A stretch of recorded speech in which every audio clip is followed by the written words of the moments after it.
I'm Cheryl Hodges. I'm a botanical artist with 20 years experience in painting.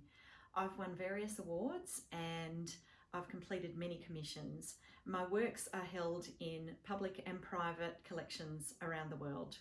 I have several years teaching experience working for myself and other art institutions. Many people find watercolour painting quite daunting, but botanical watercolour, I feel, is a bit different.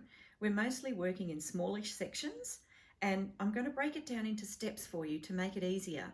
So by the end of this tutorial, you will have more confidence approaching subjects such as leaves in watercolour.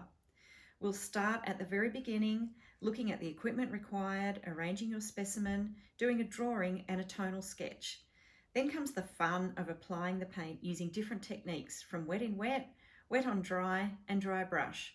I'll show you how to stretch your paper after painting, and there's a whole section on troubleshooting, overcoming those problems which can arise along the way.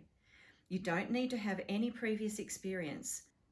So if you are a complete beginner to watercolour, if you're practicing and having trouble getting the techniques right, if you're interested in painting plants, if you have some experience but want to take your detail to the next level, this is the tutorial for you. Thank you for listening. Please take a look at my course description and check out the preview, and I hope to have you join me on this tutorial.